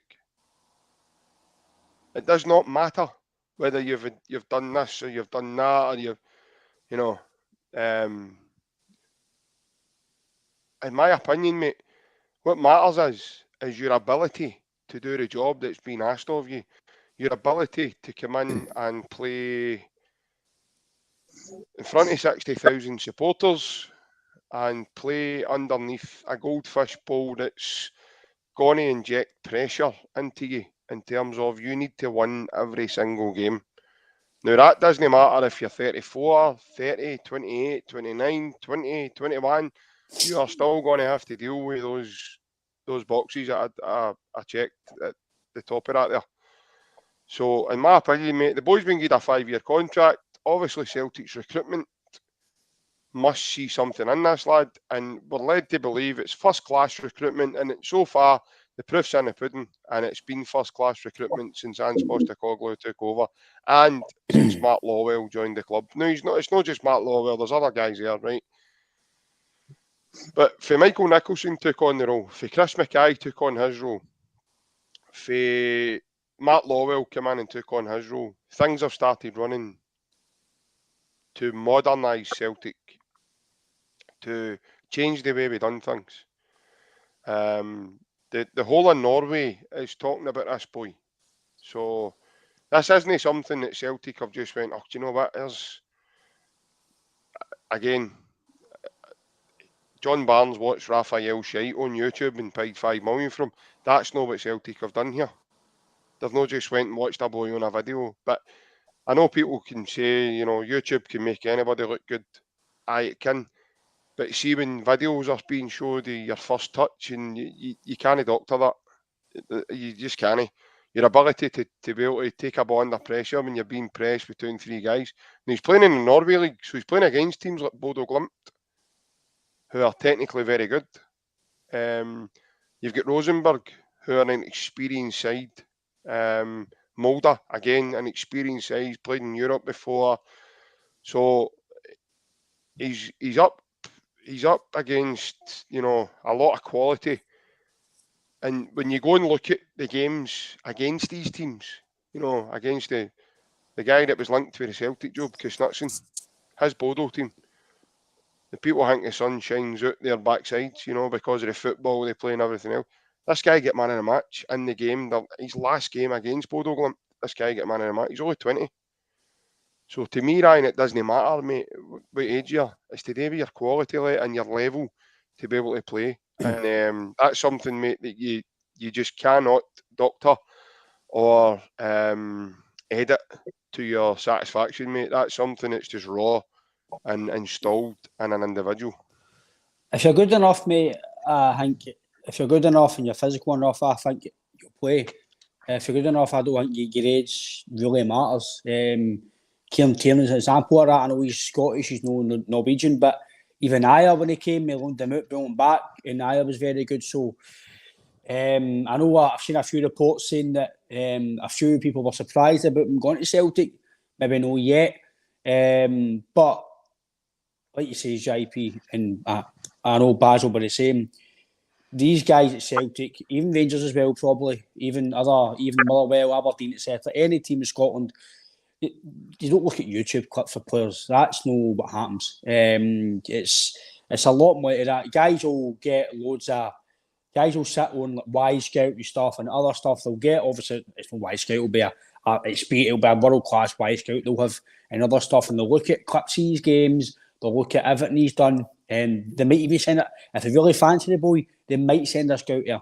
I know they don't date too much now. It is It's all numbers, isn't it? It's all numbers as well. It's all analysis and stats and clips of games. So they actually sit and watch 90-minute games of these boys. They don't just sit and get clips that we do on YouTube in 3 minutes. We can only see small things like his first touch and his running power and his technical ability and his will to win tackles. We can only see that on wee clips, right?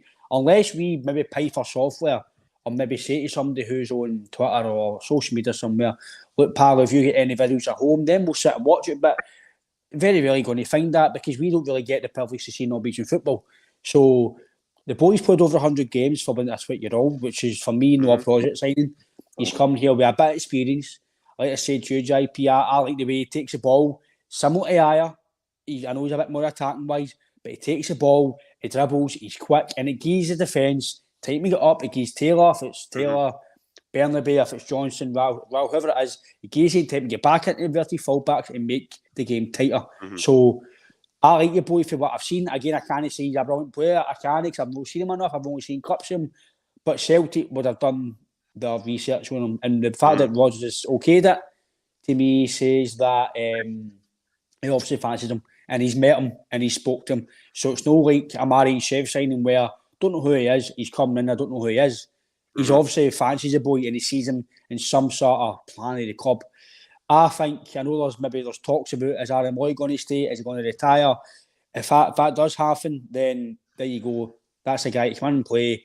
You're not having to go and spend millions of pounds to the places. Let's be fair. If you buy Aaron Moy, you need to maybe spend $1 million or $2 million because he is a very good player still. I think the fact JP and Baz is a 5-year deal.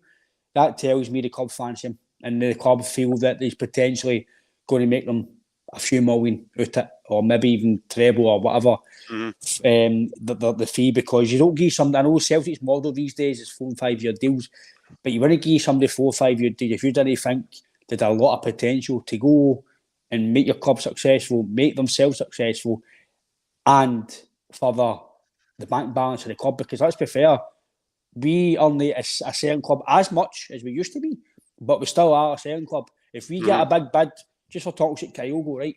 See if we get a big bid for £20 million. Yep. We might need to look at it. I don't think that's enough. But the club might go. The club might go. Apologise for that. The club might actually go, right, okay, here, right, selling for £20 million. Who else can we buy for that? Maybe for 10 million or 5 million. Can they come and do the same job? So I know that was horrible, wasn't it? Sorry. I can actually smell it for here. Sorry, that was disgusting. Sorry, I'm really sorry. That's embarrassing. I do apologise. This is a family-friendly show. Sorry. I just came out there. Listen, my life mistakes happen. I'm glad it was your mouth that came out. I was going to say that. I'll make sure there's nothing coming out the other end. Listen, we're all live. Mistakes happen. We're all perfect.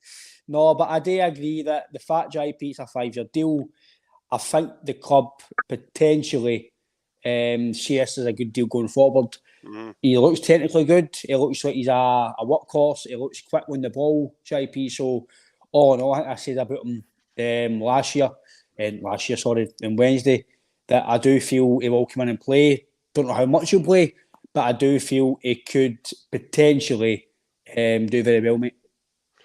Yes, definitely. It's got the makings to be a good one if it possibly has. And I wish the boy all the best. I really, really do. He's came to an amazing club. No doubt he's probably learning everything as he goes. Again, he's been overshadowed, I think, with Brendan Rodgers signing at the same time. So we've not yet seen his chat with Jerry McCulloch or any sort of chat he's had yet with Jerry. But I'm sure that'll all appear in due course. Right, lads. Now, for everyone who's with us tonight, I don't know if any were on, if everyone at the same was on last week. It was myself, Baz, and Big Jace. It was on last week, and we done a wee kind of short quiz at the end of last week, similar to what we're going to do now. And the quiz last week was called "Who Am I?" So pretty straightforward. A wee bit different this week, lads. Last week it was photograph based. this week you are going to see a number of clubs that a certain individual has played with, and you have to guess who the player is. Now, I do have the answers for you as well, in terms of what player it is, once you have had your guesses at who they are. There's only 5 questions, so it'll be 5 questions, 5 photographs at the end, and then that's us. I think we'll finish up because we're it's Friday night, so as I say, we'll fire through. So I'll basically just start by putting the first one up for you. The viewers as well, you can hazard guesses and do your best, but this is mainly for the guys that I'm with tonight, just to have a wee guess. Ryan, I hope you've not been Buster Keaton, mate, while we've been at it. And if I think you have, you'll be getting struck off, or as Brendan Rodgers put it earlier, certainly emptied. But so here comes your first one, guys, on the Who Am I quiz tonight.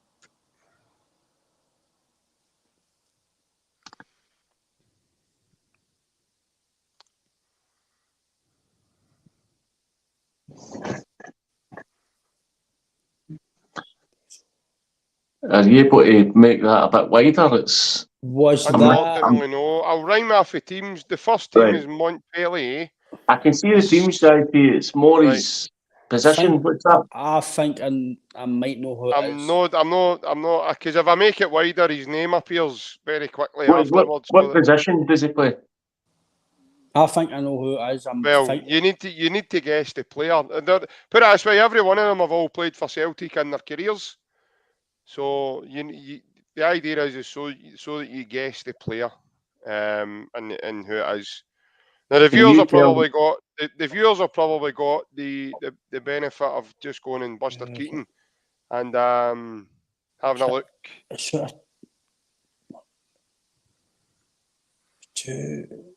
it him? What position? I can't see the writing. What position does he play? It's not. He's a wide player.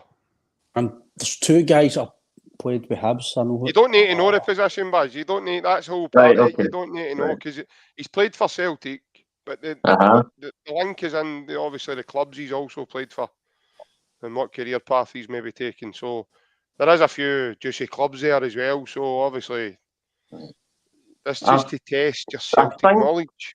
I think I might know who it is. I think.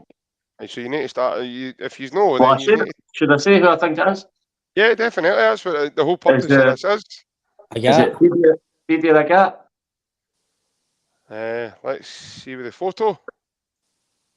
Yeah. Hey, yes, well done. What a player he was. Well done, what guys. a player he was. I was going to say Ulrich Lawson. Did he not play with Aston Villa? Well, I'm afraid that's all we've got time for he tonight. Did, didn't he? I'm not too sure, Ryan. Sure, he did, didn't check that. My homework's only been done on 5 players tonight. I'm talking absolute rubbish. It wasn't in Lawson. It was Mellberg that played with Aston Villa. I'm talking rubbish. Big Swedish centre back. To be fair, he was some defender. He looks like Dave Fernandez. You know about that, mate. You look like him a couple of days ago. I look at him every single morning. Aye. My rosary beads. Thank you to everybody who was guessing in. And most of you got it right, yeah. So, yeah, it was Didier Agat. Right, next up. This is probably, as you can tell with the years, this one's probably slightly harder.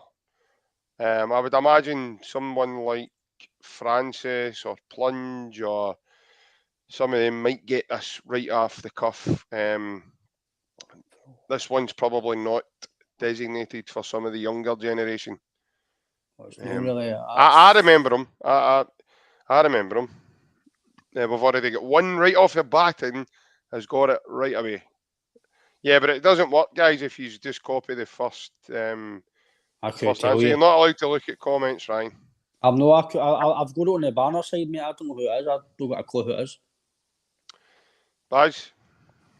I'm not getting anything. No. 2-2 for me, man. I'm only a young pup. Yeah. I reckon I'm probably going to know who it is once you say it. You but will I know who can't- it is. You will know who it Yeah. is. Yeah. Right, so are we stuck on that one then, guys? I don't know what Scooby-Doo. Please reveal. This is a man here. Who's that? Like centre back. I think was he? Aye, he was. Aye, he was. Is that Liam Brady? No, it is Liam Brady. It's the Celtic manager there, yeah. But joining Liam Brady there is Gary Gillespie. I've heard him, but no, I wouldn't get that. No, I would never go that. That's the purpose of this, guys. So it's to test your Celtic knowledge. Purpose is to make us look daft, eh? No, not at all. Listen, he's done really well because you and Jason last week felt that you didn't do very well, and he's got the first one right off the cuff, so he's done really, really well. That one was a bit tricky. I will admit that one was a bit trickier. But again, it's to test your knowledge, guys, and that's what this is for. But there's again a lot of commenters, and right off the cuff, it was John that got it straight away. So, and then everybody just copied John and just fired that name towards. I'm only kidding. By the way, for anyone at all that did say his name, I'm only kidding. I don't doubt for a moment that you would have known that. Right, guys, the third one up. For Berlin.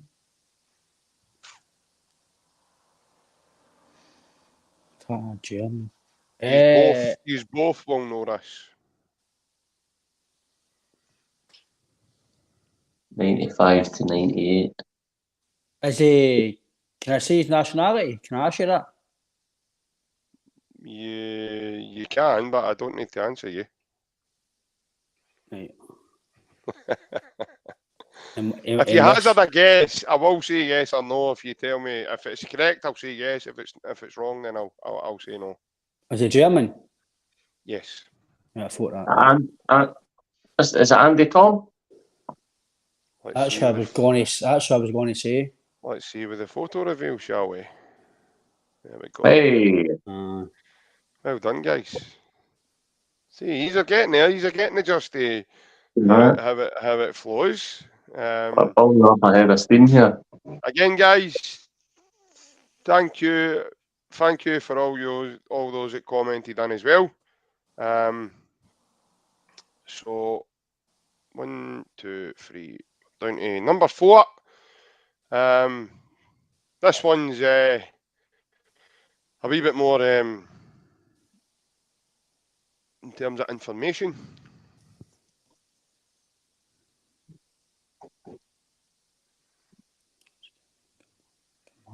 It's no Barry Bannon before you say it, right? Everton. Come on, look. Played with a lot of clubs, eh? Yeah, it looks like he's in more clubs than Rory McIlroy there. Is it only the clubs that we're getting to see with this chap? No other information on him? No, it's just the teams that he played for, and obviously one of them being Celtic in the list. That's the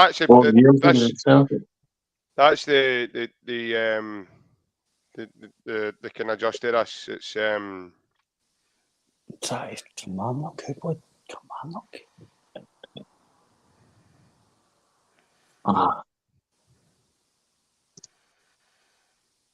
I've already got one commenter has got the answer. Is it Tommy Johnson? Well done, boys. I wouldn't have got that. Well done, boys.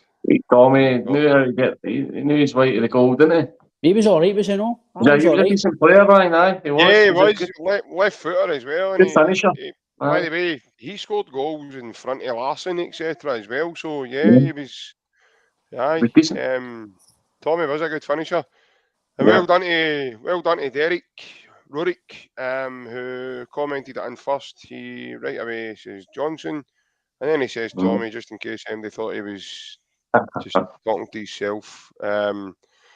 But to be fair, some of his comments tonight, it looks like he's been talking to himself, but I'm only kidding, Derek, to be honest with you. Yeah, last one for this wee quiz tonight. Here we are.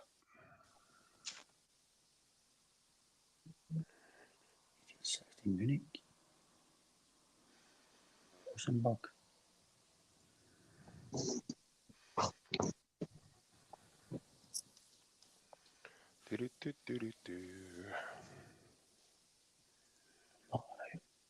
Harold Bratback. No. He was a big letdown, by the way. Goal scorer as well. Well, he came with a big pedigree, but he actually scored against Celtic the year after he left for Rosenborg. He put us out of Championship that night as well. Yeah, so he did. There's no Bratback. It's not Harold, no, and some of the commenters have followed that sort of. Is it Reese? Let's see with the photo, shall we? Well done, boys. There you go. Like Vida. He was all right, was he not? Ryan, He was athletic. Could play different positions, but. Ryan, your face has just went to screensaver mode, mate, as if you're still trying to get the Tommy Johnson one. So No, we definitely did move on, mate. No, it was a Rosenborg one. I was thinking who. Again, couldn't get that one. Can you name another Scandinavian that's played with Rosenborg as well, that we also signed? Lustig, no? Yeah, well done, mate. Aye. So it's 3 players that all played with Rosenborg. See if it really... The starting team onwards, I can fully remember O'Neill's team in past them a bit. Yeah. Be a bit iffy. That's Well done, guys. That's no, definitely no. And obviously, Big Bev, if you're free that night, mate, we'll need to get you in today. But Angie put a great comment on in terms of you have today Ryan's entertainment for his 30th. So yeah. But guys, that's I've not got that button installed yet for the feel sorry for me. When I say that's all we've got time for, and the crowd. No, that's we don't hear that at this side of the city, mate. You hear that at the sort of other side of the city. It's usually around about half time and half time. Yeah. But no, definitely an amazing chat again, guys. With his really has been. I thank everybody that's tuned in with us tonight as well. There's been loads of comments tonight, guys, that I've not been able to get through. And I can't apologise enough for that, just for the fact that we're having a chat and, sometimes by the time we finish chatting, especially Andy Greer, usually we're miles by the comments. Tam, unfortunately, mate, there's just not enough hours in the day, mate, to chat about. We're getting a bit of stick, boys, for going away. Tam says you've got a lot of nerve to bugger off. Unfortunately, Tam, like I says, we've not got enough hours in the day, mate. We'd love to be here.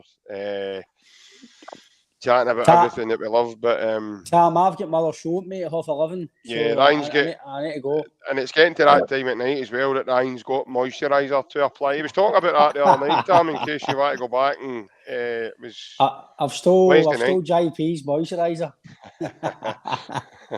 That's how he's starting to look a wee bit more fresh faced these days. It's what was it you get called Nasdaq? Was it Benjamin Button or something? Because you seem to be going the other way now with your Benji Button. Me Benji. What on the other? All right, me man, how we doing? Me Benji and Big Bendo Dave were their best pals, aren't they? Aye. And we Turkish delight, we read Van Yilmaz. Run about me, Stray Sash Browns. Do you want jumping up and down at the kiosk because he's too wee to reach a counter? He's like, do you want any sausage balls? He's like, why is there such a big gap between aisles? Here, You ought to try that chicken tikka sakala. Seriously, it's really nice. I've got a wee bit of it stuck between my teeth. Aye. So's your man that made it. Brilliant. But there's a gap between service. Don't order it off the menu because it takes ages to come back, doesn't it? Aye, that follow champagne's magic, innit? Follow champagne, aye, and the blue cheese pizza.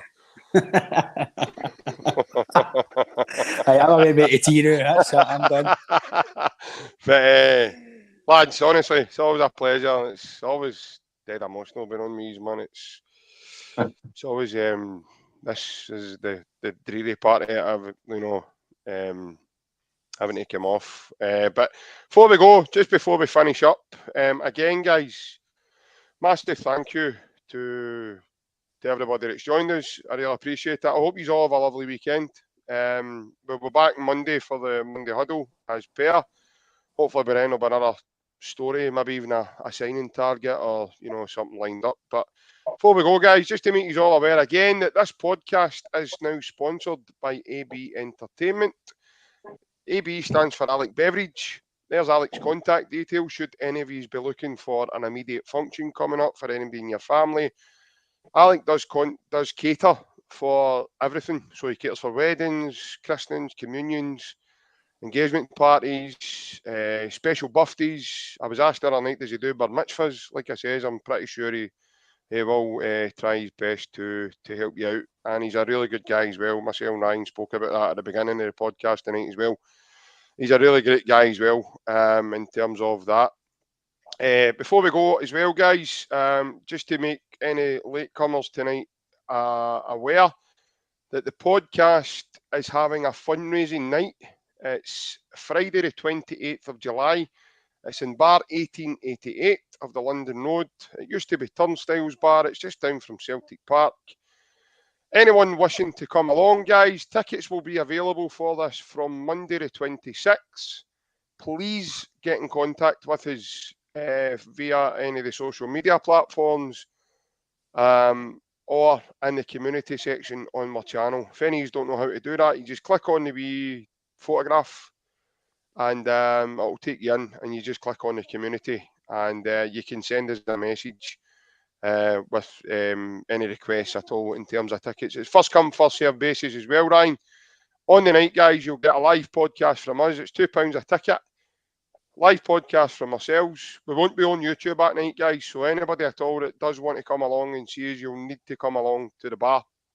We won't be recording it, and we won't be live on YouTube that night at all. So yeah, get yourself along and you can see it.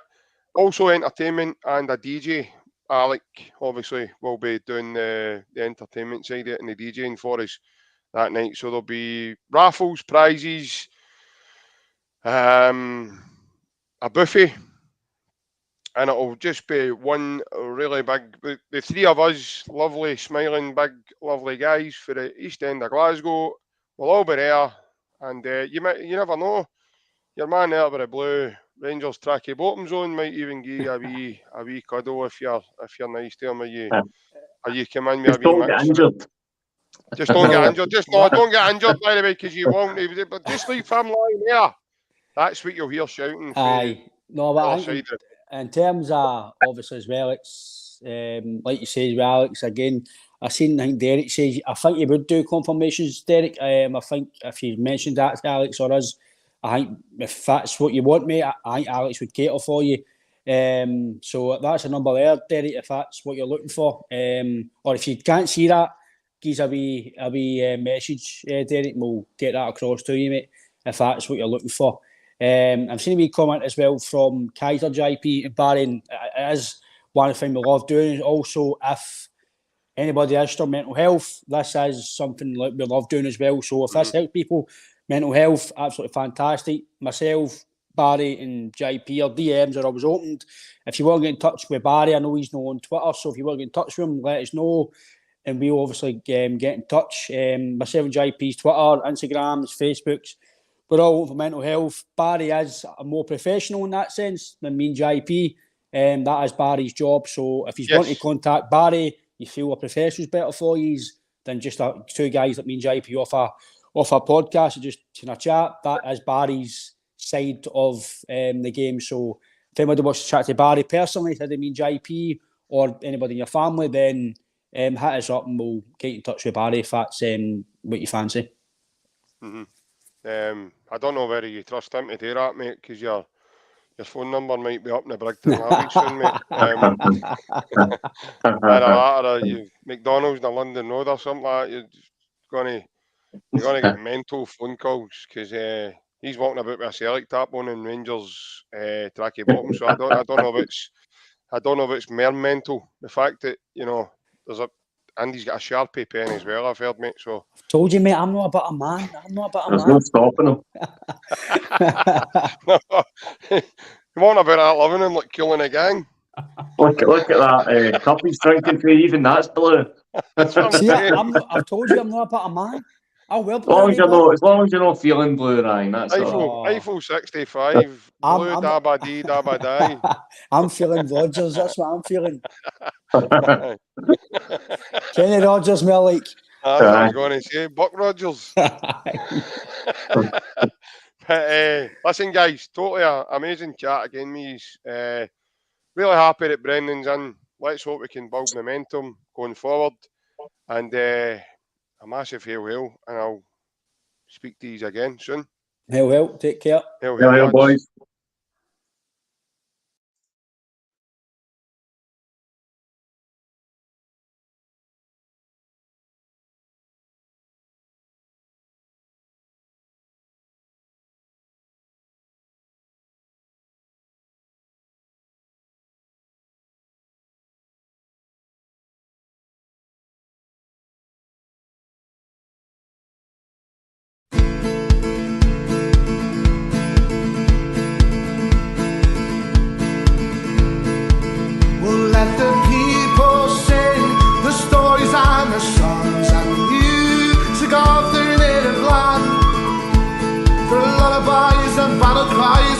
Hope and joy, join us hand in hand.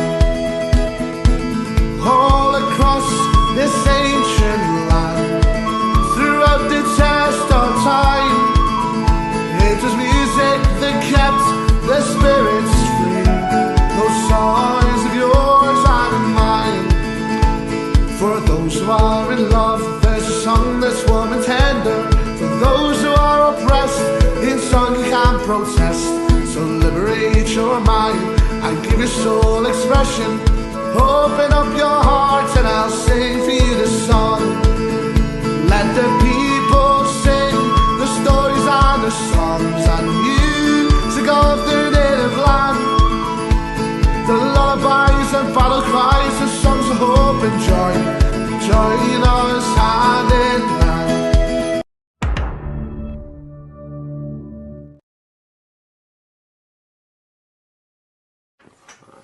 Don't you think that they need the Champions League's money here? I think so. I think they need that.